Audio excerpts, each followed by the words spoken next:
You know what that sound means? It's another episode of Game for a Movie where we ask, are you game for a movie? I am your host, Mike B-Tank. I am joined by Jill, Andre, Mitchell. yeah, Mitchell. We got you back. I know. Good to be back, man. I got some sushi. I got some Allagash White.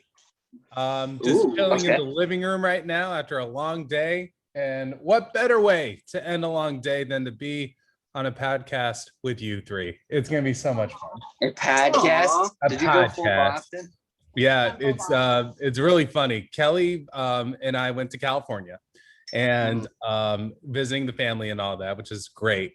And what I have found is that Kelly, who is from Massachusetts, sometimes lets the Boston accent slip out just casually, and she doesn't even notice it. And it sounds, it's like, you know, a dog whistle to the rest of us. We're like, oh my God. She was talking about how her dad used to bring like lobsters, like he used to fish for lobsters and bring them out on his wagon. And the way she said wagon was this, oh my fucking God, that was amazing. And it's crazy how I'm in love with this woman. And the accent to me just sounded really charming with her, but probably repulsive coming out of anyone else's mouth. So this is a very random question, but it's something in my friends chat that's going on right now. How do you pronounce sorbet or sherbet? Or if you're my Pennsylvania grandma, sherbet? Well, okay, you blew up the spot there, right there, right? Yeah, I'm giving all the options here. It's sherbet. That's why I've always called it sherbet. I've called it sherbet. I literally, I feel like I call it sherbet unless I'm like at a place that's fancy, and then I feel pressure to say sorbet. You know what I'm saying? Well, that's like when we were at Epcot and they called your name. They're like Belanger. Yeah. It's like no, it's Bellinger. Yeah, no, That's still the best. When I had Siri texting you and it's just like Andre Belanger. Yeah, and I was, for the record, I pronounce it as sorbet, no matter how it's spelled. But really? Sometimes I pull my grandma. I'm like, I like some sherbet. Sherbet is okay. It's charming though. It's charming. Yeah. Well, you jumped ahead and you told us that you're drinking an Allagash White. The drinks here just twisted it, and that definitely picked up on the microphone. You're right. So. I was like, what am I? Yeah, so you can go first. Sure. I guess. I'm drinking an alter ego from Treehouse. Yes. It is an all Treehouse episode besides Mitchell's Allagash. I went to Treehouse a couple of weeks ago and still have some. I have the very green. Ooh. I had a G-Bot from M.O.D.O.K. Yes, that's a M.O.D.O.K. New England Brewing Company at dinner earlier. So Okay. there was my beer for the day. Mm-hmm. Nice. Yeah. No, that's what we're drinking. It is, beer. Well, I'm happy. Beer. Yeah. I mean, there's nothing more relaxing after a long, hot summer day, not in summer, than cracking open a nice, crisp, cold beer. Yes, it feels like summer. We're in a bit of a heat wave right now. Yeah. So a nice cold one. Yeah. Yeah. This is why we start every episode with the beer cracking. I guess we'll jump into movies then. Yeah. So it is a weird week for me. I have watched like 20 movies this week. Okay. No joke. Impressive. But none of them are recent.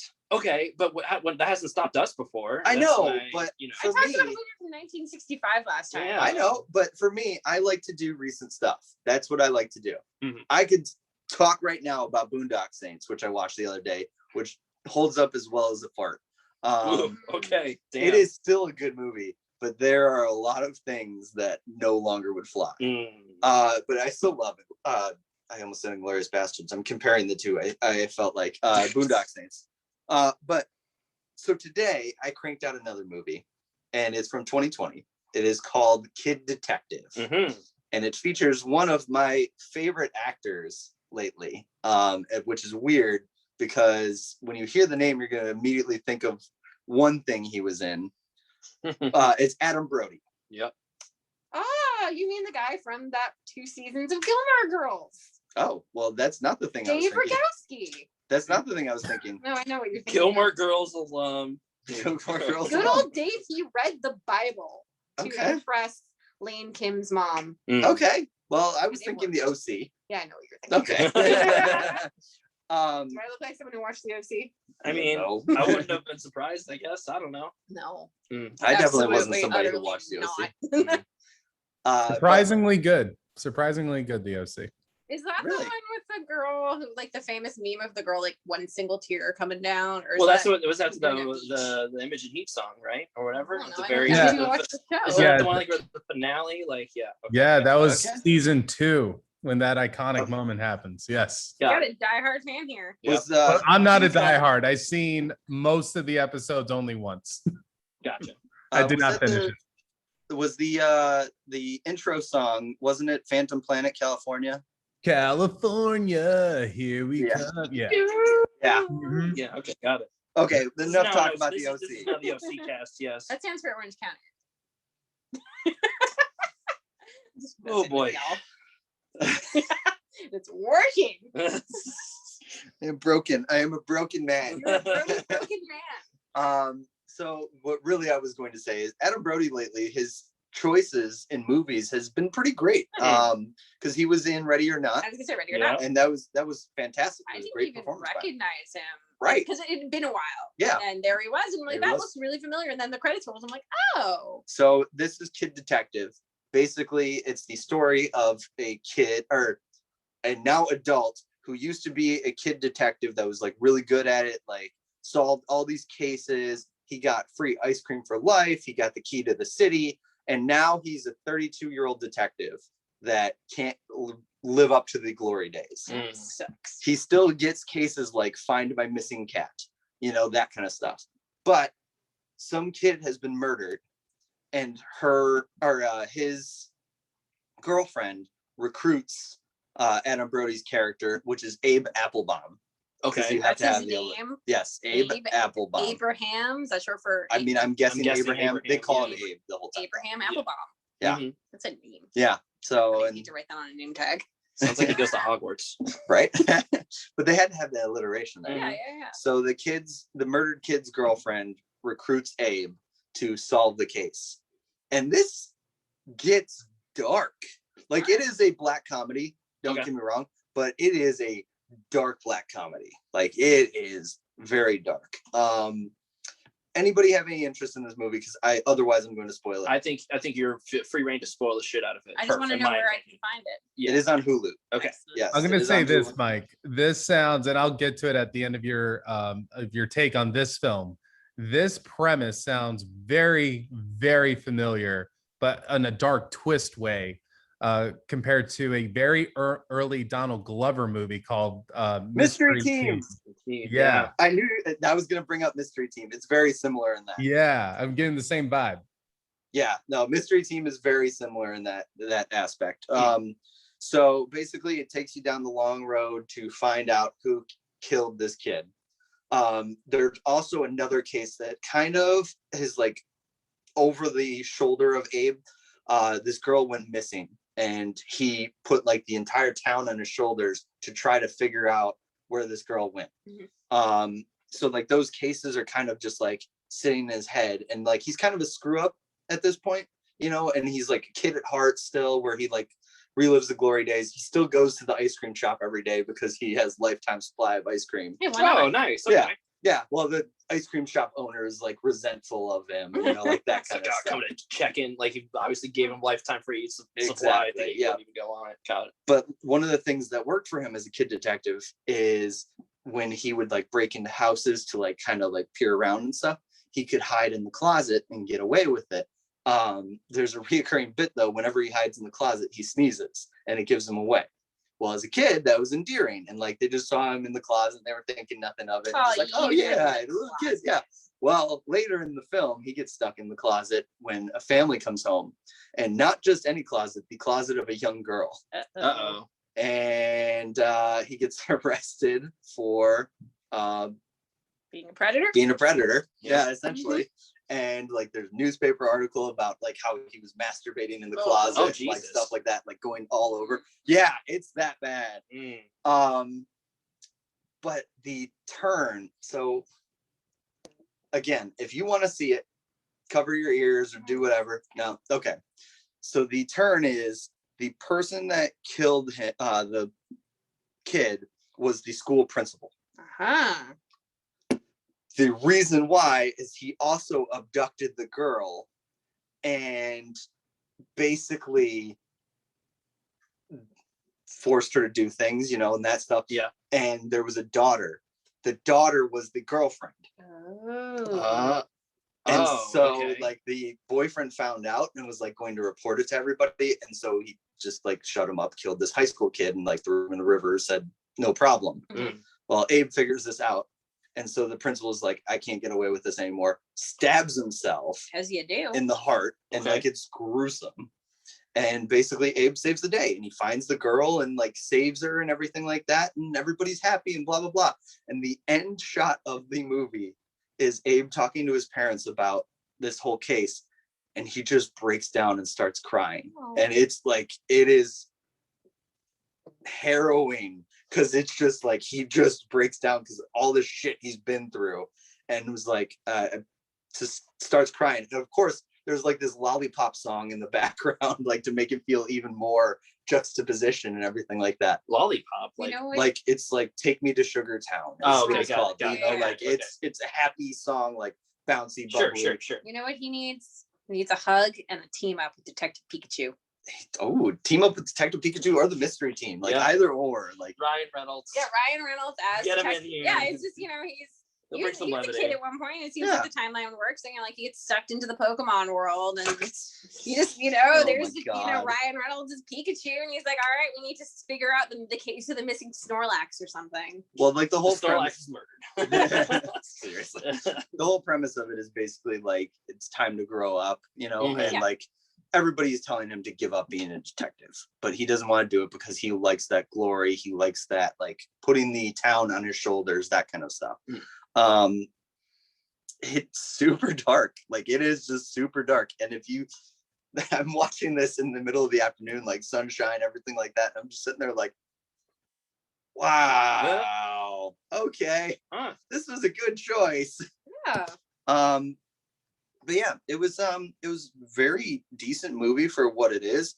It's like a Starz original, I guess. So it's not, I don't think it got released anywhere except for on Starz. And then obviously now it's on Hulu. I would say probably 3 out of 5 closet sneezes. Okay. Yeah. Nice. Yeah. So I don't know. It was decent. Decent flick. Better than you expected. Hour 40. Yeah. Like it was a quick hour 40. You know. Yeah. Okay. And then you got good actors in there. Exactly. Right. Like I said, I really enjoy Adam Brody lately. So that's what got me to say, okay, this is it. Especially because I needed to watch it today because I hadn't watched anything recent. So that brings us to, you guys are splitting a movie? Yeah. I think so. Yeah, right. Okay, right. Cool. We're gonna tag team this one. Yeah. So Jill and I, we watched Zack Snyder's Army of the Dead. Release the Snyder Cut. Yeah. Well, no, I think the Snyder Cut has definitely been released for this movie. The Snyder Cut's actually at one scene. There's like a shot of like film reels. Oh yeah. It's the Snyder Cut. Oh gee. Oh, is that like the actual Snyder? Oh God. It's in the vault. It's in the vault. Of course it is. Vault. Okay, so I guess for people who don't know this, the Army of the Dead, it's on Netflix, and it is a zombie apocalypse heist movie, right? That's the main thing, is that the zombie apocalypse has taken over Las Vegas, and Dave Bautista is hired for a job to get to get a crack team of people. No, it's like 150 million or whatever. 200 million. You're right. Yeah. You're right. To crack open a safe at the bottom of a casino. Okay. So basically, first off, this movie, it's definitely a Zack Snyder film. If you like Zack Snyder's movies, I think you're gonna have a great time with this one. If you have problems with Zack Snyder, this is It's got a lot of Snyder trappings, including a bulky late runtime. Yes, it is 2.5 hours off the top. Off the top. To me, I did not. Yes, it was a snappy 2.5 hours. This is where Jill and I differ. I felt that 2.5 hours. I could have had this at 1:45, and I would have been. This is interesting that you guys have 2 different opinions, and honestly speaking, I would have thought it would have been the opposite, where you would have thought it was fast and you would have thought it was slow. So I like this. This is great. I think I have less patience for Snyder's shenanigans than even Justice League Snyder Cut. Like it was long. It's too long. Yeah. But there were, I probably could have sat through the entire thing in one go. Right. I didn't mind the Snyder Cut of Justice League. I really didn't. Yeah. It was definitely better than the Whedon cut. Sure. Yes. Okay. I still didn't need 4 hours of it. No, I didn't need 4 But yeah, overall, I'm glad I saw it. Am I ever going to watch it again? Probably not. Right. I actually think I will be rewatching. Yeah, it might be at some point, but like I'm not. Whatever. Anyways, we're not talking about Snyder. We're talking about Snyder though. We're talking about Snyder. No, totally. But Army of the Dead. First off, the zombie apocalypse. Well, I shouldn't really say apocalypse because the nice thing the thing I like about this movie is there's some fun twists on it where the zombie problem is entirely localized to Las Vegas. Mm-hmm. And it starts by a guy getting roadhead from his new bride. Exactly. Right. They're on the road from Vegas. They're on the road from Vegas, I think right? From Vegas. And then there's like an army convoy from Area 51, and they're having some very heavy-handed dialogue about like exposition. Be like, what are we bringing? We don't even know. So, yeah, right. It could be some heavy shit or whatever. And so of course, like the guy's getting roadhead. He's a distracted driver, obviously, right? And then the army convoy, they're distracted because they're trying to figure out what it is. Exactly. And then they crash in, and then there's they released the first 15 minutes of this movie before the movie was released. Mm-hmm. So I saw the first 15 minutes. So I'm up to when they close off Vegas. Okay, got it. So, to be fair though, like the opening sequence of the film. So after the roadhead guy dies, his bride dies, the thing in the convoy is the thing in the convoy is released. And what's interesting, there's some like, you're just not smart, you individual. There's like a moment where like it could be a nuclear weapon. So there's like a military guy who's like approaching the thing, and they're like, "Did you not just hear the nuclear part? Right? Why are you getting closer to this thing?" No, I mean like with most zombie movies, there's a lot of almost like, what the hell are you doing? Right. And I feel that's part of the experience. You expect that, I guess. We'll get to our least favorite character. Yes. But that opening 15 sequence, including the I like the opening credits. Yeah, because Snyder can do a really good opening title sequence. He has a lot of musical numbers in this. A lot of music montages. I will say though, it's very reminiscent of Zombieland, isn't it? Like no. The only thing I could think of was Zombieland when I saw it.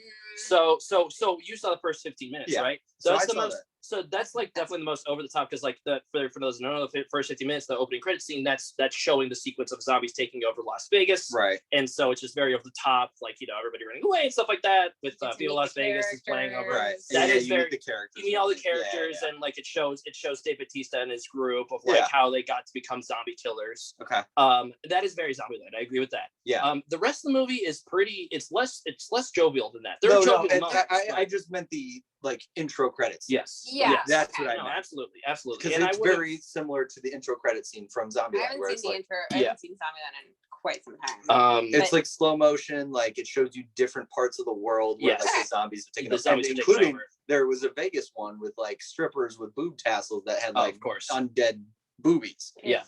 A lot of undead boobies in this. Yeah, a lot of undead boobies. Yeah. But like some Snyder works, this film peaks early, and then you kind of are like, okay, well, great, I've still got 2 hours left to go. Yeah, man. And I mean that, and I'm not saying I said it didn't feel long to me. It really didn't. But I think there is a lot of things they set up, and they establish a tone early. And there's a really fantastic moment where they're putting the team together. They're meeting the guy who's giving them the mission.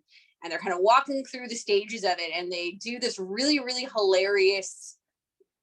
I didn't realize it was a vision until the sequence ended and they revealed it. So it's like, this is what you're gonna do. You're gonna go in. You're gonna walk 2 hours to the casino. It's the trailer shots. You know what I mean? It's showing the trailer shots. And it's hilarious. It's very funny. And then that's really that is the end of the tongue in cheek. This is really funny. This is batshit wild. This is what it is. And then it devolves into your stock standard heist action movie, but emphasis on the action, less on the heist.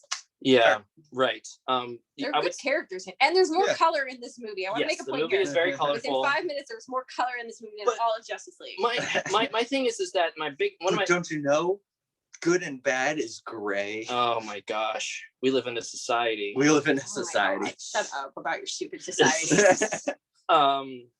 Mitchell doesn't agree that we live in a society. No, we definitely don't. So oddly enough, I was unaware of that meme until people started talking about it being in Justice League. I kid you not. It was a whole education for me. That's funny. Same. Yeah, no, yeah, right. I remember I was like, oh, it's the we live in a society. We live in a society. Bottom text. Yeah. Anyways, bottom text. Back to Army of the Dead. My biggest problem with this movie, I feel like it's kind of like wasted potential of the movie, where like once we actually so we have the setup. The Dave Bautista, he gets his team together. It's the cheesy tropey. Rick and Morty spoofed it. You son of a bitch, I'm in kind of sequence. In fact, somebody almost says that. Like literally, yeah. Like the pilot, she basically says that, and it's totally fun. It's tongue in cheek stuff where I like it. I love that. Yeah, that's me too. my favorite. Like I said, the movie peaks early. But then, as soon as they have the team together, and I guess we should explain also that Dave Bautista has a daughter that he's separated from because the daughter watched him tearfully stab his zombified wife in the head because she turned, and it was hard, and they're separated, and she's a volunteer at the quarantine area outside of Vegas. She gets them in, and then apparently she has a friend that went in and is lost, and so to get money, right? And she's like, I'm going in with you. And they're like, what? Like, no, it's crazy. Yes, and then Dave Bautista's girl with no military training. Yes, it's supposed to be a 19-something girl, like no military training, gonna just ask you to get killed. And of course, John Marston's son, Jack. Because this is a movie. Yes. Yeah. Because this is a movie, she comes like Dave Bautista relents and she goes with them, right? Right. So as soon as they get inside, because movie. Yes, because movie. Yeah. As soon as they get inside, it is no longer a heist movie to me. It's basically just a zombie movie, which is fine. But like. They marketed it as a heist. I was expecting way more heist hijinks, right? Yeah. So there's like a little intro through at one point with the safe cracker. Yes, and I should say, they have the safe cracker who's like a very very slender, slim German lad. Innocent boy. Yeah, and he has never killed a zombie before. He's obviously the green one. How do I do it? Yeah, right. Like, how do I kill a zombie? Like, seriously, you shoot him in the fucking head. Like, can I use? Yeah, go for the brain. Can I use a rock? Well, yes, that is a brain. Yes, and he's fun. And oh my gosh, who is the Vanderhol? Well, who plays Vanderhol? I don't know, but he's a great actor. Oh my gosh, it's Omari Hardwick. Hardwick's character, right? Yeah. So he's like great cast. He's the brawn, and they start like they're probably the emotional core of the movie for me because they start out at odds. Obviously, Omari Hardwick, like huge, like his trademark thing is he has a buzz saw that he uses to kill zombies. Very Gears of War. But the problem is, and I'm tangenting on a tangent here. They show him in the intro using the buzz saw of he never uses it in the actual once they get into the thing, never uses it. Like, and they make a point that only he can carry it. Right. So I was expecting some an epic fucking chainsaw scene. Well, they usually do that sequence, that hilarious sequence of where they're like, "This is how it's going to go down. You're going to get in." Right. They show it in the there. You're going to fly off. But no, there's not a single actual from the narrative plot kill with that saw. Is it Zack Snyder's Dawn of the Dead where they have the bus and the chainsaw scene? I've never seen I think so, but I don't want to say for sure. I don't remember what zombie movie it is. I don't remember if that's Zack Snyder or not. Do you know what I'm talking about? Yes, I know what you're talking about. Yeah. So basically there's a scene where this guy, they're on a bus that they've basically made this zombie protected bus. And this guy revs up a chainsaw because he's going to chop off the zombies as they're running by. Okay. Well, of course, they hit a bump or something like that. And he falls forward and chops one of the survivors with the chainsaw. It's goofiness and that kind of stuff. I was kind of hoping for that kind of stuff. No, not as much.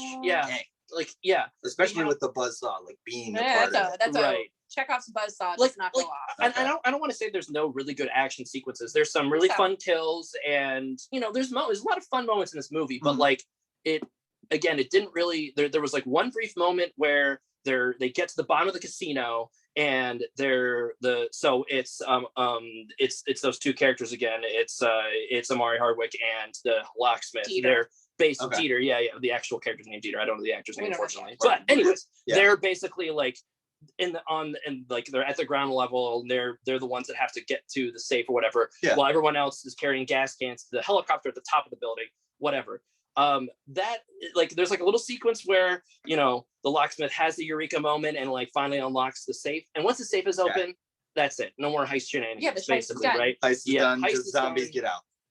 Well, it's so dumb because the main plot is I feel like nobody has a sense of time in this movie, and I get that there's a thing called you have to turn your brain off, I guess, but still it took me out of it where when they go into Vegas, they are 4 days away from 2 days away from the place getting nuked. Mini nuked. They're gonna wipe it off the face. They're gonna kill them. So like that's the plan. Is that like literally on the newscast they say the president, who's based, they don't drink him or Trump, but it's Trump. We're like gonna nuke them on the 4th of July. 4th of July because America. Oh, yes, as we do. Yes, and I'm like, fine, whatever. And we were like rolling our eyes, and then halfway through they get into Vegas, they get down to the safe.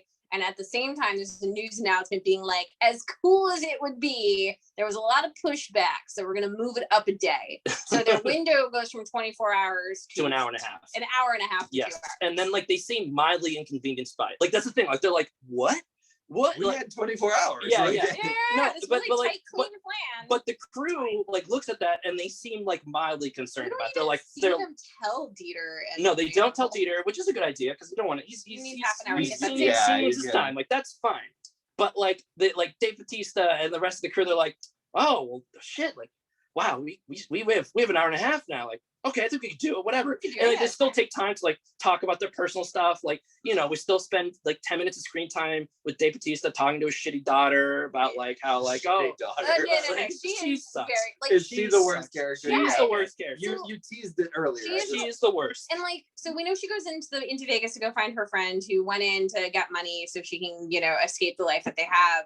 And like, as the daughter is just trying to justify the reason that she needs to go with them. Yeah. She's saying she has kids, we can't be left behind. Well, you would take care of the kids, but if you go and look for mommy and you die too, then great, you've just orphaned some children. Right. Good for you. You've totally not helped the situation. Yeah. Yeah. We also haven't really talked about like the zombie side. So the zombie outbreak happens, and what's cool about about the zombies in this film is that there's normal shamblers, and then there's what they call like alpha zombies, right? Which have a higher form of intelligence, so very I Am Legend. So this is Snyder's way of having both kinds of zombies, where you get like, you know, the Night of the Living Dead, and then like 28 Days Later zombies, which is a cool idea. I like it. Yeah. And the main alpha, who I later found out they never name drop him because he doesn't have one, but he's go by Zeus. If you get bitten by him, you turn into an alpha. You turn into an alpha. So they have some form of communication. They're faster, they're stronger. Right. He looks like Adam Driver, so I was calling him Adam Driver's zombie. Yeah, he's like a metalhead Adam Driver. You know what I mean? He got the very loose, ratty hair. Yeah, he really looks. It was Driver Zombie. He's got a wife. He's got a lady friend who's pregnant, which I don't really know how a zombie woman can be pregnant, but sure. Yeah. Okay. Yeah. Right. So that's the thing, is that and they set it up really, really cool too, where like, you know, the person that's escorting them in, she's been in the zone much more frequently than Dave Bautista and his group has. Right. Like the idea is that Dave Bautista, she knows the rules better because like Dave Bautista and his old crew, they were there when it started, but they stayed out ever since. It's probably been some months or something like that, right? Maybe years, whatever. They get out of there. They were like, and so the person that their escort that's letting them in, she says like, hey, like this is different from what you guys are used to. It's not just the shamblers. They have a whole entire like hierarchy now. And I had this, my whole mind was going like, wow, it's super cool. Like maybe there's like different tribes or different like social constructs. Suggested that could happen. Yeah, but it's literally, it's just, no, it's the idea is that it's one king zombie, better level of zombies, and then shamblers, you know? And it's okay, sure. And that's not me for like that's not like Zack Snyder didn't make the exact zombie movie I had in my head. It's like that's always silly to say, but it's more like that's what happens. Okay. I get it. Yeah. And like the reason the zombies really go just, you know, swarm on the humans, it's they broke the rules. So there's part of the team. So they're hired by a wealthy businessman. And who part of something in the safe. There's something. Well, no, he actually he got his insurance payout for the money. Oh, okay. He's just going. He just wants to double dip. He wants the so he sends in one of his men, who's just your quintessential mustachio twirling guy, but he's no mustache. But he's the evil corporate asshole guy. Evil corporate asshole. Everybody knows who's going to back him. Yeah. They make it very clear. So he messes with things by the woman who's taking them in. He works out a deal with her, and he tells her, "I want to get close to an alpha so I can get some blood, and that's going to make us very, very wealthy." In reality, he wants to take the head so they can have basically the whole. They could weaponize the alpha. Right. Okay. So he decapitates the queen, which definitely is going to piss off Adam Driver Zombie. Yeah, Driver Zombie. And it does. Zeus. Right. Zeus. Yeah. But Adam Driver Zombie. Got it. Driver Zombie, which it does, and that's really what spurs the zombie horde to like, okay, we know the humans are in here. but we're like they're respecting us to like, no, we're just gonna kill them all. Right. Yeah. So that's when all the team members start to be picked off one by one. Yeah. And around this time, as shit is starting to hit the fan, the nuke's coming. We only have an hour and a half. The daughter's like, I'm gonna sneak away now and go find my friend who got dragged away by an alpha. Because sure, I've got my little pistol here. Yeah, she has a pistol. She's totally fucked. Yeah, no, it's so bad. Yeah. There's just a lot of characters doing dumbness, and again, that's part of the zombie flick. Like you're getting that. Yeah, the stereotypical zombie flick. Definitely, but like so there was a lot of contrived. like head in hands moments where a couple is fine, a lot is too much. Right. Yeah. Anyways, I don't know. Should we? I don't want to give away the ending. Yeah. But, I will say that I feel like I saw it like as soon as things happen. Like, you knew where it was going. You knew where it was going. And I'll just say, like as soon as like the daughter insisted she go in with them, I'm like, okay, this is how it's gonna end up, and that's it. Okay. Yeah, that's all I will say. Yeah, no, I agree. As soon as she's like, I'm coming in, even though this is absolutely asinine, it's like, okay, you're gonna be the cause of a lot of problems. This is what despite the film's shortcomings, like I said, they set up a lot of things, they leave a lot of breadcrumbs that just never pay off, or like they set up a tone that doesn't follow through. There are some really likable characters, with the exception of the daughter. Okay. Dave Bautista's I think everyone who's involved in this film is having a really good time. Yes, no one is phoning it in. No one's phoning it in. And without spoiling the ending, I can tell you that I think I read it was greenlit for like an anime sequel. Oh, like an animated sequel, right? Animated okay. anime sequel. Whatever. Which I'm curious to see more of this world. Yeah. Like I said, it was for me and not always fun, but it was a decent 2.5 hours of my life. I don't regret it. It was like refreshing to see a zombie property that didn't exhaust me, because I'm just so over zombies, everything. Yeah, fair. Like, can't really want zombie trending. It's like the vampires of the early 2010s. Right. Can we move on now? I'm right. Yeah. Right. I guess werewolves are next. Maybe ghosts. Maybe I feel like werewolves, there's a chance to happen. It would have happened by now. I mean, it kind of happened with the vampires. We've got Werewolves and Werewolves Among Us, or whatever it's called. The 2 movies coming out. Oh. Werewolves is the you can spin-off sequel to what they do in the shadows. That'd be fun. Yeah. I mean, you can be any were animal. You could be a were armadillo if you wanted to be. I'm down for the were armadillo craze. Give me a were platypus. So I've got 2 questions for you guys. Yeah. Okay. One that can be answered by everybody, and one that can be answered by you guys in the movie. The one that can be answered by you in the movie: does Dave Bautista wear tiny glasses? Does he? No. I don't think he wears any. He has to wear sunglasses at some point. Yes, but it's not tiny glasses. It's not. He wears a bandana. He's talking. He wears a bandana. He's talking about the very specific. Well, no, whatever. Like no, because it happened in Hotel Artemis too. Did it? It did. Oh, he wears glasses in apparently Hotel Artemis and also in Blade Runner. No, he was wearing.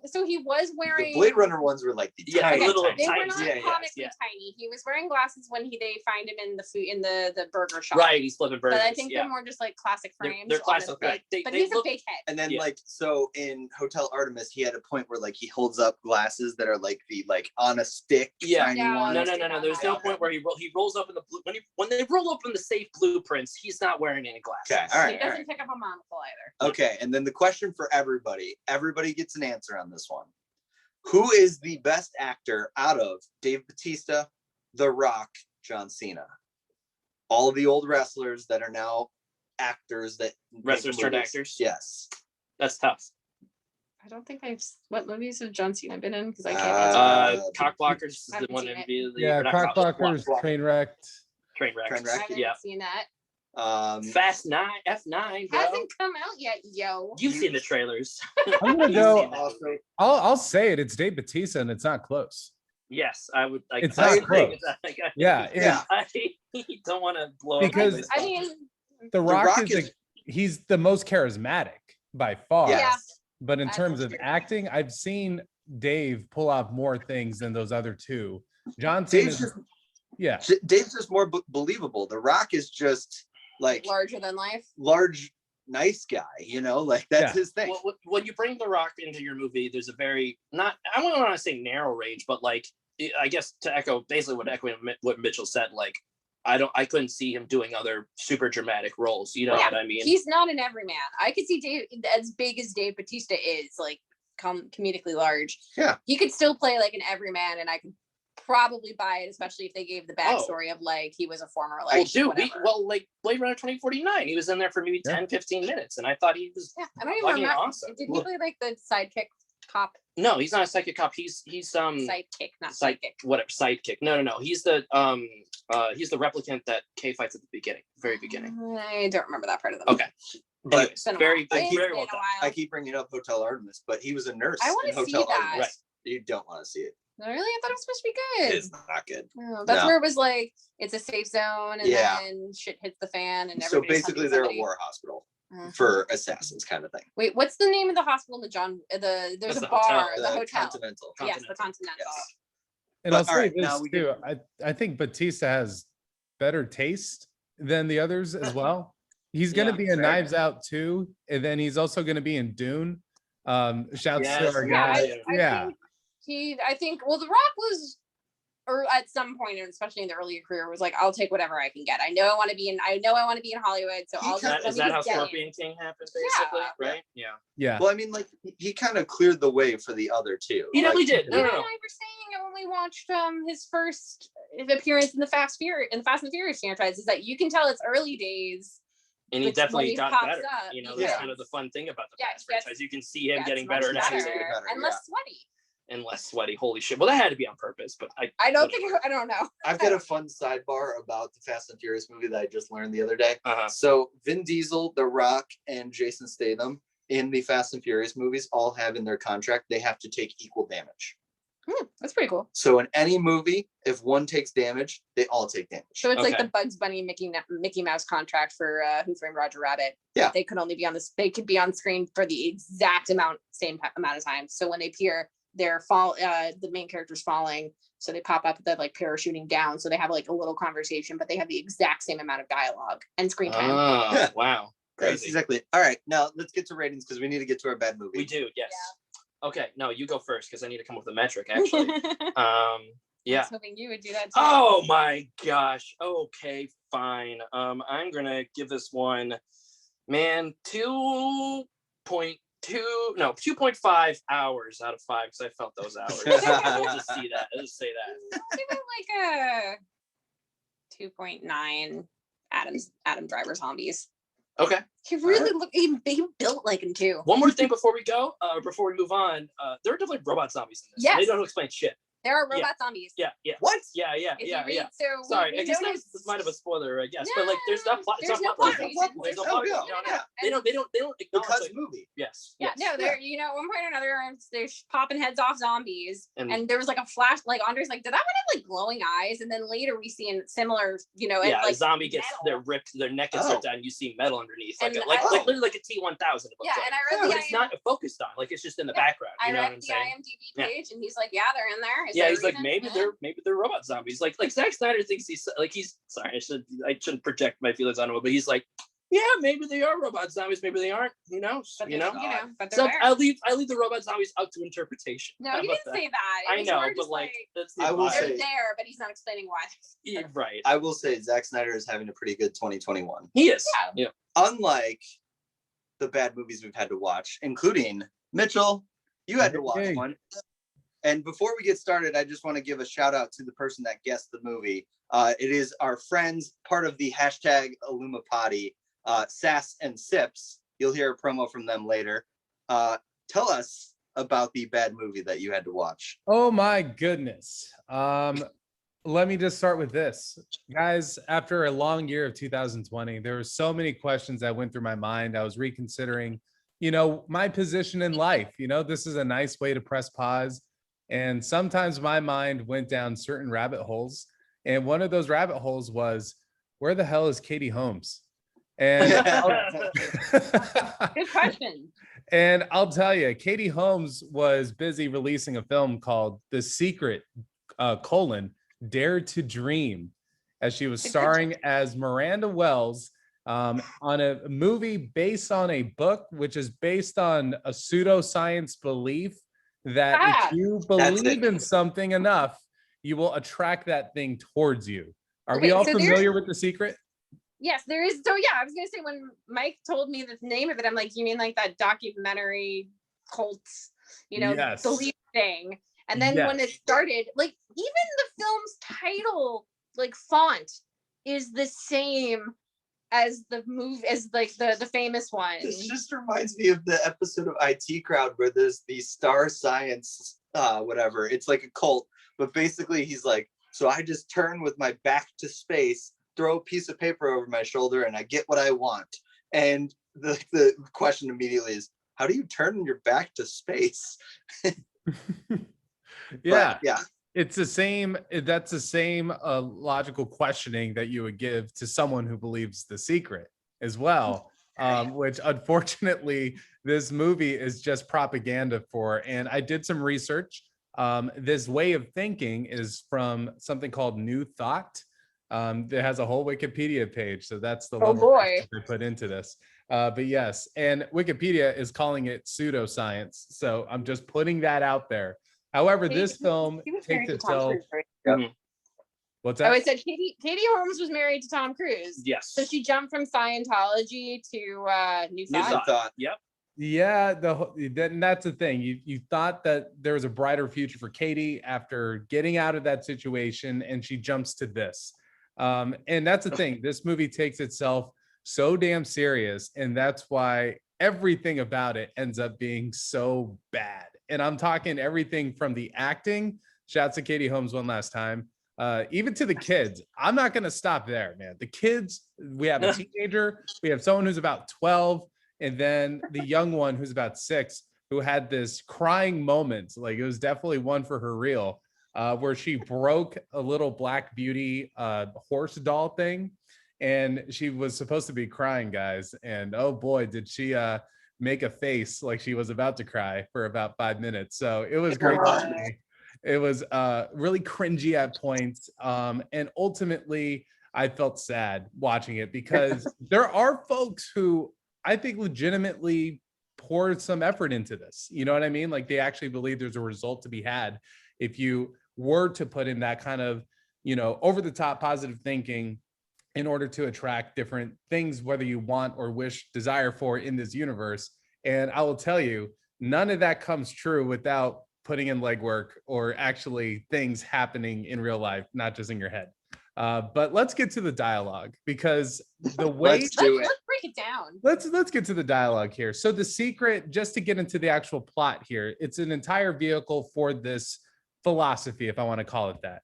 Katie Holmes stars as Miranda Wells, who is a single mom with 3 kids living in New Orleans, Louisiana. I think we have all heard of it. But she is hit on some hard times. Her husband died her husband died 5 years ago, and she's still grieving his death. And she's raising these kids on her own. And there's a hurricane at the beginning of this movie that comes through, and it blows. Is it Katrina? It's not Katrina. I forgot the name of it, but this is post-Katrina. It's supposed to be set in its own little world.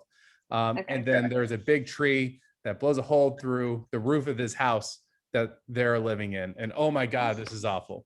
But meanwhile, we meet this guy played by Josh Lucas. His name is Bray, B-R-A-Y.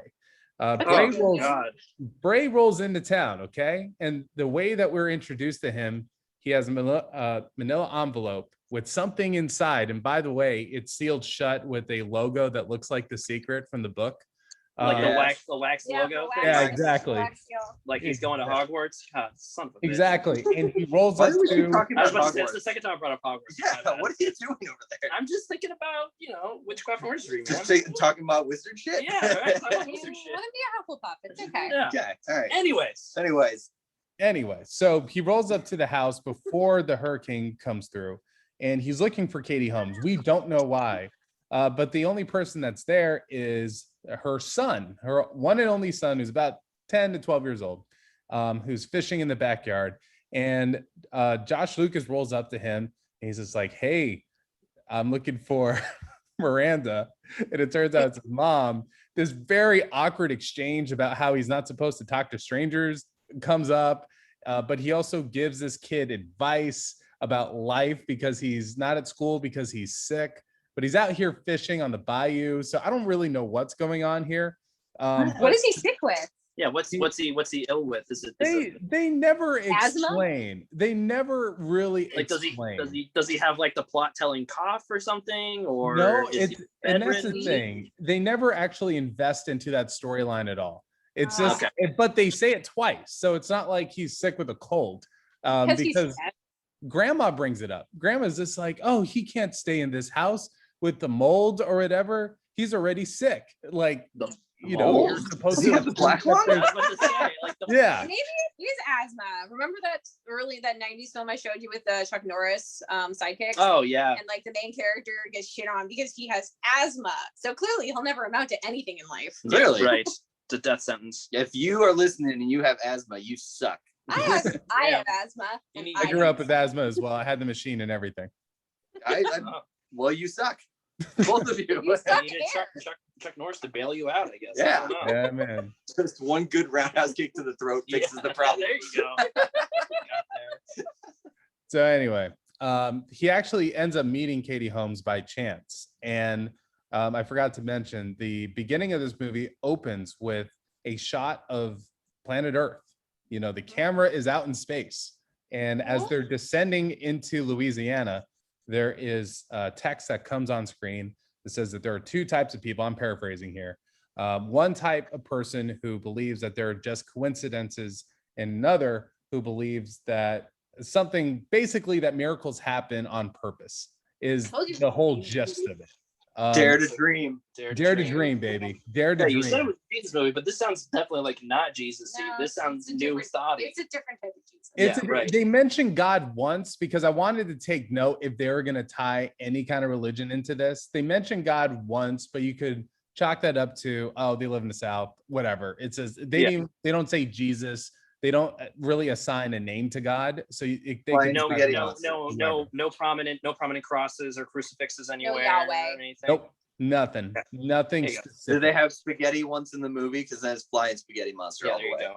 Go. No pasta, but there is pizza. There is pizza in this movie. Okay. So Italians exist. Got it. Yes, a stuffed crust, by the way. If you believe hard enough, Italians exist. Exactly. Yeah, got it. And that's actually, Andre, that is literally the first instance of when we see Bray explain his philosophy to these kids. And it's about, hey, what do you guys want right now? And this is when the storm is really coming down hard. And they're like, oh, we want a pizza. That was in the trailer. Yeah. Yes, I showed the trailer. And you know what? Sure enough, the pizza man shows up. Oh my God, it worked. So that is the whole thing with Bray. He is a true believer in this thought. Katie Holmes is someone who is living on some pretty hard times here. So imagine someone walks up to you and is just like, yo, man, your life sucks because you're not believing hard enough. You're not manifesting your positive energy out into the universe. Wow. All right, let me bring up one of the quotes here because there's one that directly relates to that instance with Katie Holmes, who is taking in the sight of a literal tree now driven through the roof of her house. This dude rolls up and he says, you know, things don't have to be a series of unfortunate events. Yeah. My God. And he goes on to say, I found when I think about what I want instead of what I don't want, things are just so much better. And this is the Katie Holmes who is trying to survive a hurricane. Like, that's it. And she's like, she has known this guy for 24 hours at this point. But you know, there'd be no hurricane if you didn't believe in hurricanes. Yeah. That's the thing. And she actually pushes back initially, but she's just so smitten by this guy because he actually helps to fix the roof of her house. And this is the thing. Like, he is actually a positive influence in her life. If you did not add this whole pseudo philosophy of just being like, yo, positive thinking, blah, blah, blah, this dude's actually kind of helpful. He's fixing her roof. They bumped into each other literally on the road, and he fixes the bumper on her car. All these different things, like, oh, it's a nice dude, probably wants to get laid. But no. Do you think he believes in getting laid, or like he doesn't need to have sex because he can believe it? He can believe. He doesn't watch porn. He just wants it hard enough. That's it. Exactly.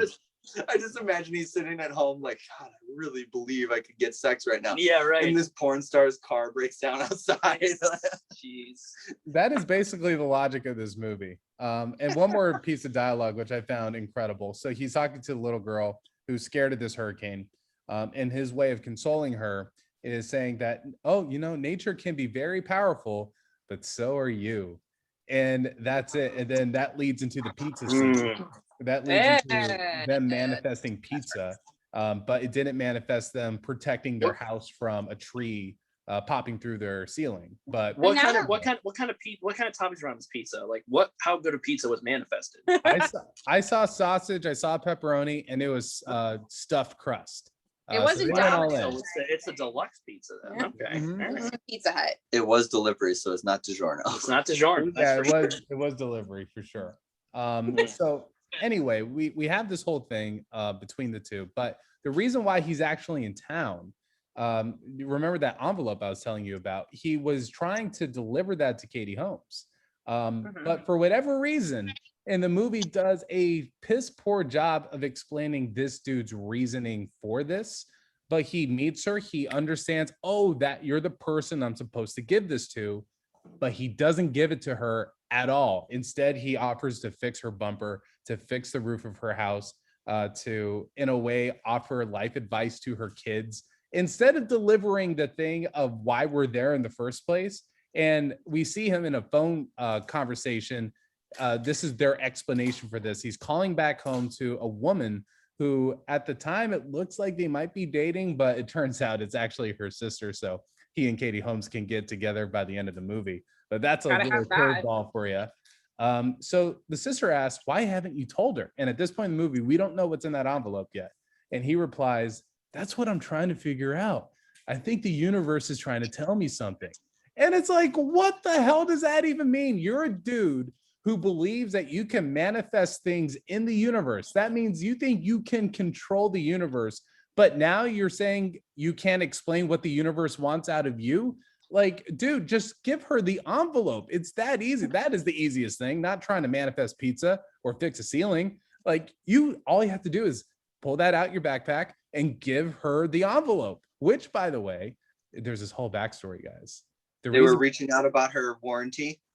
It's not a warranty. From her husband? Is it like a letter from her dead husband? Oh, Jill, you have seen Hallmark movies. I can tell. And I've seen P.S. I love you. Oh, yes. Like, my best friend was your husband, but he never mentioned me once. And that's the thing. So her husband died in a plane crash. Okay. And guess who was in that plane crash with him? Homeboy. Brett. Did he cause the plane crash? Did he manifest the plane crash because he didn't believe hard enough that planes could fly? He believed that he wouldn't die.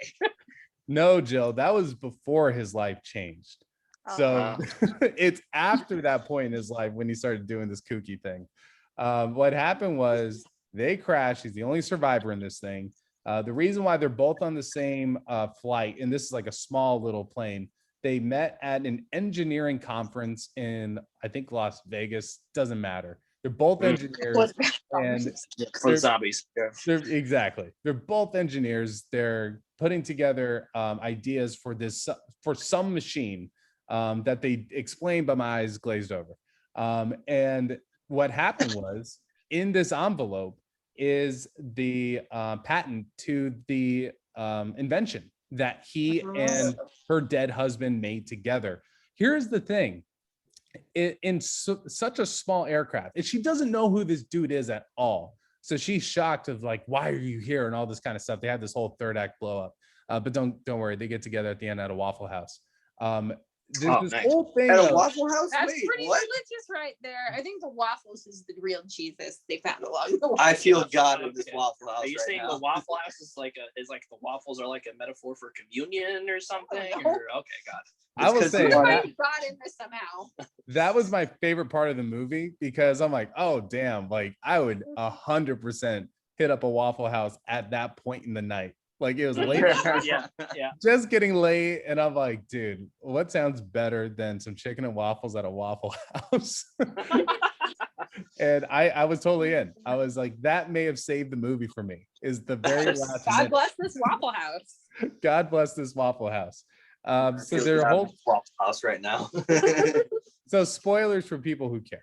But it turns out they make this thing together. For whatever reason, that was withheld from Katie Holmes, knowing that her husband had an invention that was going through the patent process, and finally went through.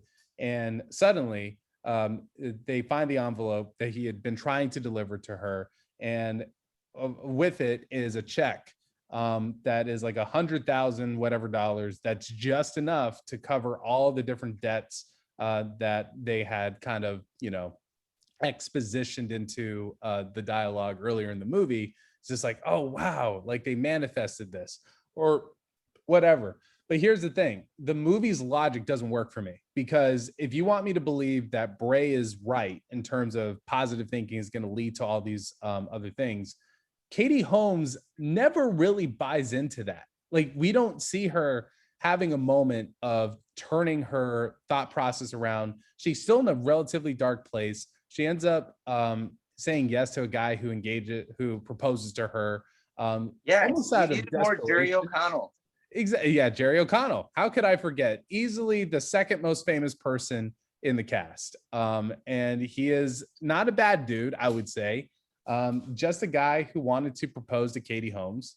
And that's it. I mean, he without sin cast the first stone. I would do that too.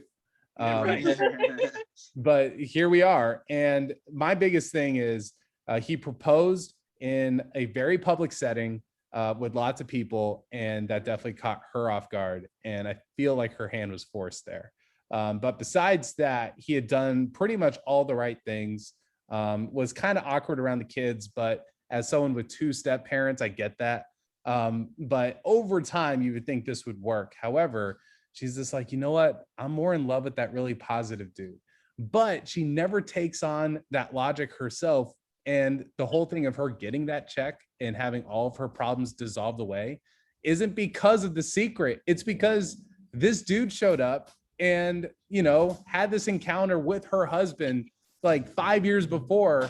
Again, guys, I can't help but just notice coincidences and dominoes falling in the right way, and not just the secret manifesting positive and good results into her life. I just don't feel like this movie was selling what it thought it was selling to me. But that's just me. I have to say though, like, so you were saying earlier that he doesn't give her the envelope until basically the end. And at one point he's like, I don't know what the universe wants me to do. I'm like, you would willingly withhold giving this woman who clearly needs financial aid. Yes. You would withhold this $100,000 because you think the universe doesn't want you to do it. Give it to her, which is rightfully hers. It's dumb. Unless you're telling me that this whole positive energy thing is more of a conversation than a request. You know what I mean? Like the universe asks something of you, kind of like I don't know, what's that thing? Karma. Yeah, I don't know if it's a karma thing where you have to put in good to get good back. But they could have done like the snowball of like one kindness leads into another until it gets bigger and bigger and bigger, and then suddenly they built a community center for the family, because that's what happens in films like this. And that's even that requires too much logic for this movie to take on. Christmas. Yeah, none of it makes sense. But what I find, like, it's funny to watch because of, like I said, acting's bad, dialogue's bad. But before I get to my like serious my critiques of this movie and how dangerous I think it is, I do have two very funny things to talk about. There were two nominations that this movie garnered as it came out last year, right at the beginning of the pandemic. Awful timing, whatever. I guess they didn't believe hard enough. Didn't believe hard enough. Yeah. Totally killed their box office. Yeah, totally. Both are for Katie Holmes. One for worst actress from the Razzies, as you would expect. Yeah, that's just chalk at that point. It's just like, Meryl Streep for an Oscar, Katie Holmes in essentially a Hallmark movie for the Razzies. Got it. And this one's more interesting that actually Kelly looked up. The Alliance of Women Film Journalists, who I am convinced need to take over the Oscars because the show would be so much more fun with these categories. Katie Holmes wasn't nominated for Worst Actress. She was nominated for Actress Most in Need of a New Agent. I think is such a better way of putting it. Because she's not a bad actor, I don't think. No. She just made a bad call. She's been good in things. And I mean, like, literally, she was a big part of like Dawson's Creek, that kind of stuff. Where like, I'm guessing then that this really was a passion project for her because she believes in this new age film. Or I like Mitchell's theory in that she didn't believe hard enough and she has a bad age. That's it. Maybe that's simple. Let me give you some other categories. So actress most in need of an age, as I said, Uma Thurman won that, by the way, for her role in The War with Grandpa, if anyone saw that. Wait, Uma Thurman was in that? I guess. I had never seen it. No idea. Well, no, I never saw it either. Obviously, I'm asking the question, but like, what? Yeah, there she won an award for it. So good for her. Then we got most egregious age difference between the leading man and the love interest. The winner for that was Tenet with Kenneth Branagh and Elizabeth Debicki. I have not seen Tenet. I did not know there was a romantic thing going on between those two, but I know that they're in the movie. And also another huge one, Mank with Amanda Seyfried and Charles Dance and Gary Oldman. So that, that's a good one for that. And I mean, Kenneth Branagh's got to be 100 at this point. So Branagh. Branagh. And then Kenneth Branagh. And then everybody pronounces that way. Are we going down this road right now? Okay. I'm Branagh. Okay. All right. You can say that, but you're wrong. Mitchell, Branagh or Branagh? All right. So I'm going to move on to something else. Kill it now. No, let's go back to a movie that I'm not sure if it was Jill or Andre who brought this up in a previous podcast, but it was one I was not on, but me and Kelly listened to this podcast on the way up to Disneyland last year. The winner of sequel or remake that shouldn't have been made, Doolittle. And that was you guys. Yeah. That is so. That honestly, thank you for that, because I feel some catharsis for that. That's a good one. That's probably the least fun I've had watching a bad movie on this podcast. Probably. Doolittle was probably like one of the worst movies I've ever seen. Yeah, right. Like, yeah, it's down the bottom for me. There's a reason why I re-released a clip from our Doolittle episode. Okay, yeah. Is because I just don't feel it has enough downloads, listens for how bad that movie was. It just, it's like a 1-2 punch. It's just not a good movie. And then it's like, you go from Robert, RDJ being Iron Man. It's like, oh my God, this man's amazing. He can do anything. Yeah. Oh my God. Maybe you shouldn't, Robert. Yes, right. Maybe you should stop. Maybe you should stop. Yep. And anyways. My favorite thing, they have a Hall of Shame, and the most recent inductee into this Hall of Shame is one Christopher Nolan, not for making the movie Tenet, but for insisting that Tenet be screened exclusively in theaters during a pandemic. And it was going to save. Yeah. It was going to save movies. It was his yoke to bear. He's the only one that could save it.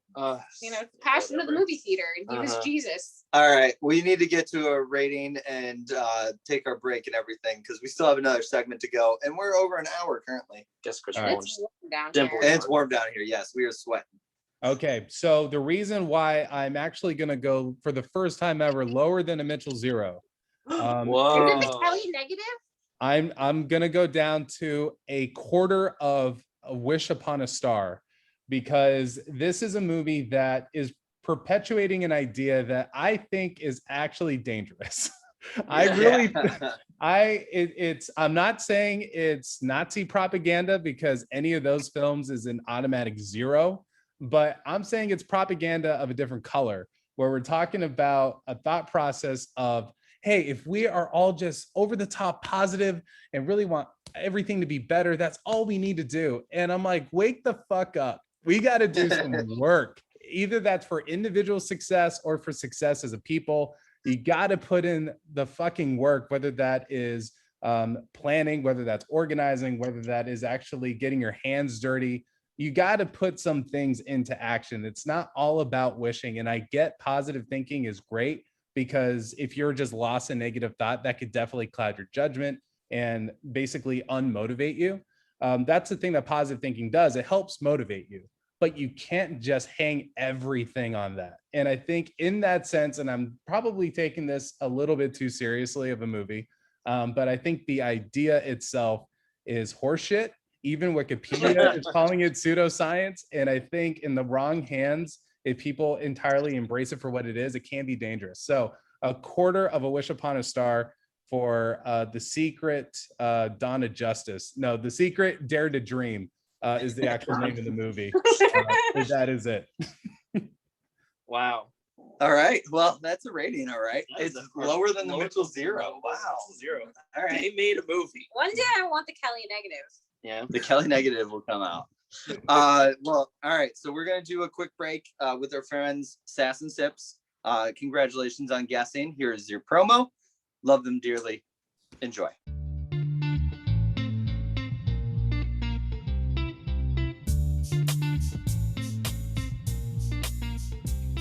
Hey there, I'm Lisa. And I'm Agnes. And together we are Sass and Sips, a watch, rewatch podcast. We want to personally invite you to check out our podcast, where we'll be discussing TV shows from two perspectives. One who has seen the show before, and one who's not so sure. While we drink a lot. I mean, like a lot. Every season, we will focus on a new show. And for our first season, we have chosen the iconic show Lost. We hope that you will come over and check us out. We can be found on your favorite podcast platform or at sassandsips.com. If you're down for drinks, friends, and television, then make sure you listen and subscribe. Because we're down for all of it. Yes. So listen with your bestie, open your favorite bottle, and sip and sass with Sass and Sips.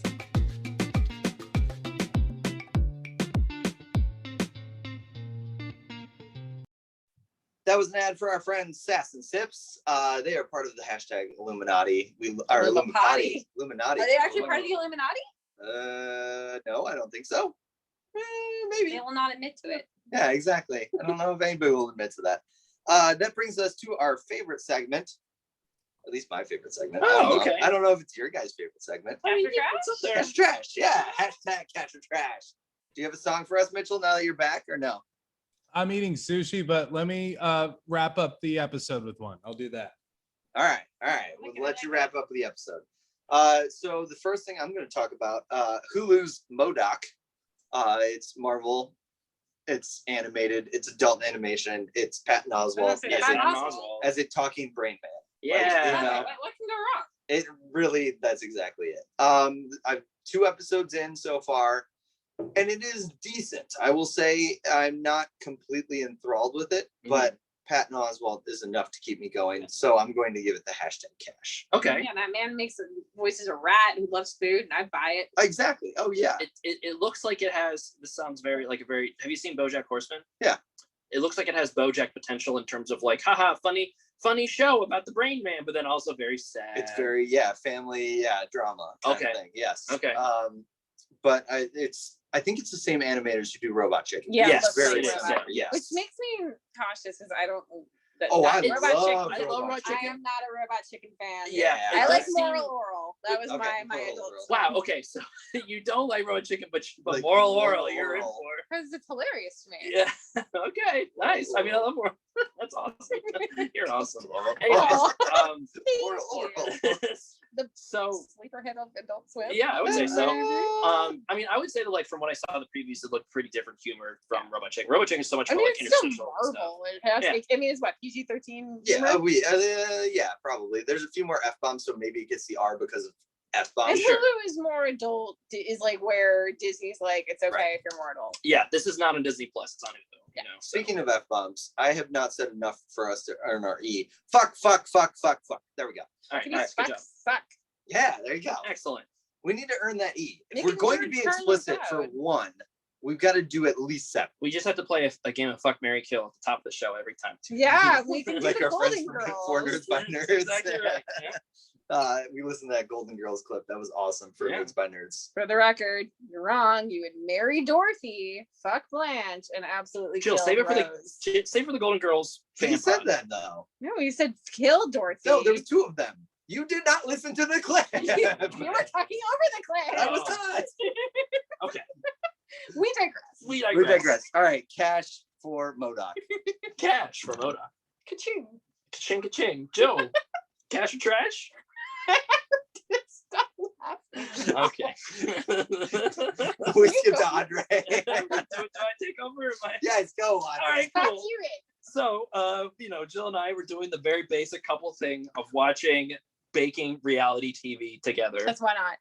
Because why not? We need something to watch with our reality meals. TV. We need something low stakes. Yeah, we know those things. So we have watched the first 2 episodes of Crime Scene Kitchen. With Joe McHale. Hosted by one Joe McHale. Yes.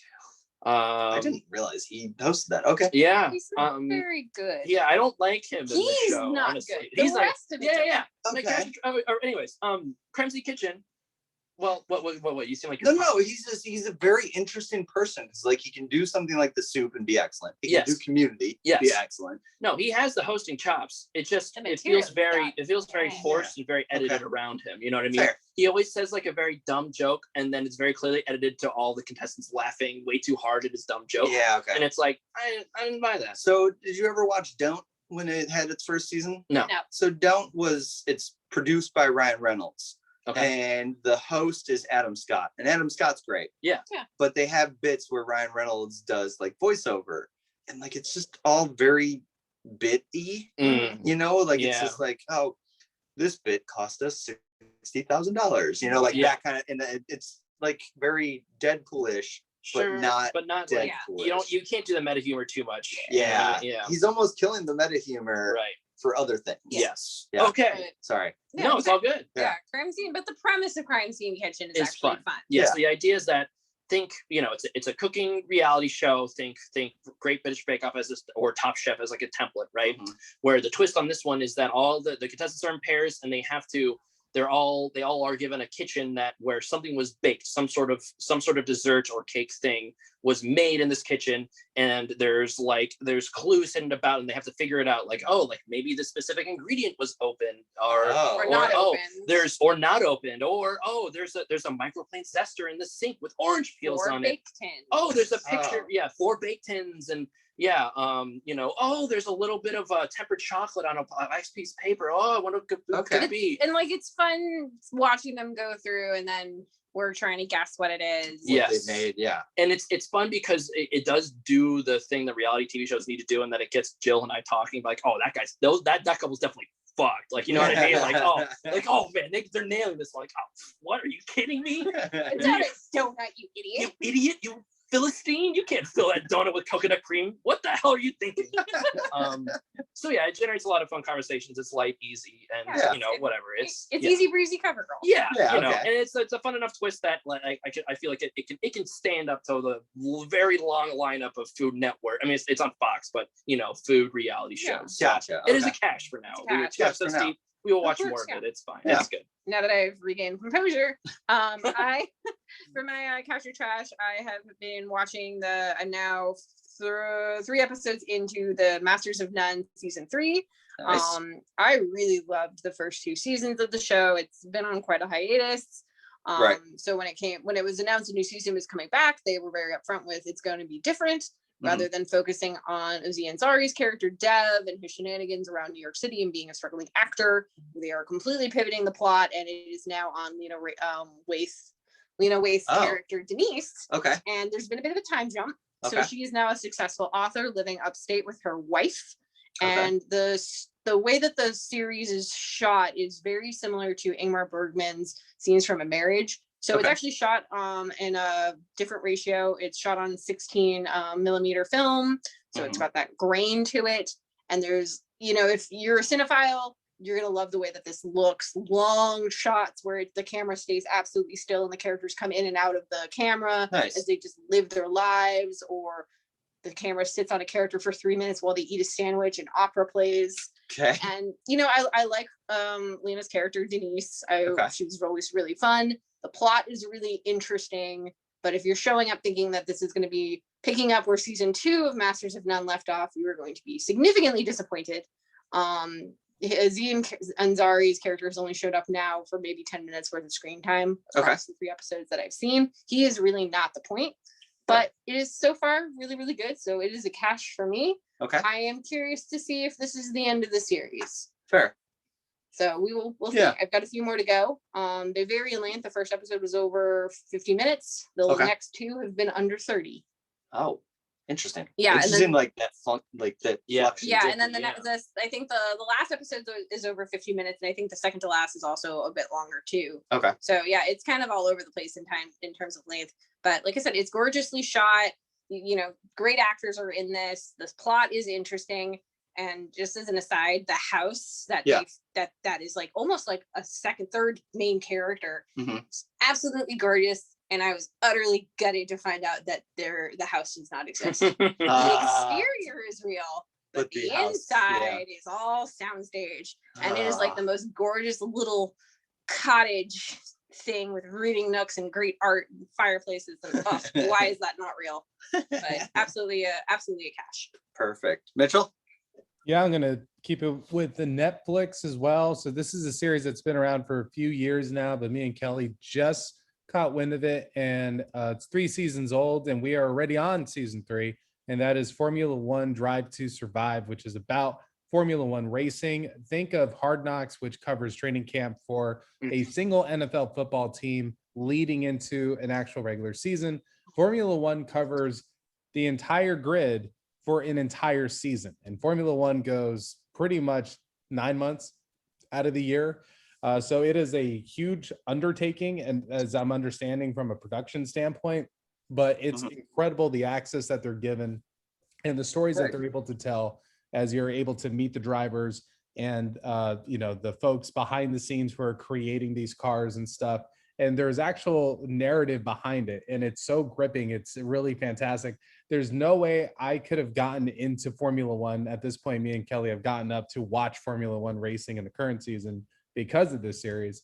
There's no way we would be as invested if it were not for this show, introducing us to the quirky characters. And there's so many different personalities that you would never expect. It's such a glitzy and glamorous sport too. They go all over the globe doing these races, and it's so much fun to watch. It's shot beautifully as well, and it's from the executive producer who brought you Amy and Exit Through the Gift Shop. Really knows his documentaries, and this one I believe is his first docu-series. So Formula One Drive to Survive on Netflix, and even if you're not a sports fan, there's a lot to like here. It has kind of a Moneyball kind of edge to it, where there's a lot of underfunded teams that are trying to compete with Mercedes and Ferrari, like the big name guys. So it's a lot of fun to watch. I'm assuming the answer here is yes, but Formula One has always been kind of like a world that I've been just outside of, but I know nothing about. Somebody as a totally new viewer to the sport. Could I jump in on this series, you think? Yeah, I mean, the only racer I knew heading into this was Lewis Hamilton, who's like the biggest name in the sport right now. And what about Will Power or Max Power, or whatever his name is? Isn't that Homer Simpson, Max Power? Power. Max Verstappen? No, there's a Power. Okay, I don't know. I'll look it up. I'll look it up a different time. We're good. Is it a higher power? I would say this. They do. So what they do, Andre, is they basically construct the narrative around the people more so than around the races. The races are obviously the tipping points of when people get fired or traded or whatever. But really, like the very first introduction that you get is a driver for Red Bull at the time, Danny Ricciardo, who is just the most personable dude. He lives in Australia, and that's where the season was opening that year. And it was so much fun for us to like watch him in his home environment, all to see it go to shit in the actual race. No spoilers, but that's just how the whole thing starts. It's really gripping, and the actual storytelling of the races themselves improves over time. They learn how to shoot it better, and I think they get more access in terms of different camera angles and all that. But it's really, really well done. And in the later seasons, they open up access to the top drivers like Lewis Hamilton and all those other guys. So I could not recommend it more. Formula One Drive to Survive. Oh, nice. So cash. We need to hear you say the word. Straight cash, homie. Nice. Well, that's 4 caches. Wow, that might be the first time. Run. Yeah, that might be the first time we've had 4 caches. Well, I guess that brings us to the end of our episode 34. Yeah. Thank you for listening to Game for a Movie, where we ask, are you game for a movie? I've been your host, Mike. I've been joined by Jill, Andre, Mitchell.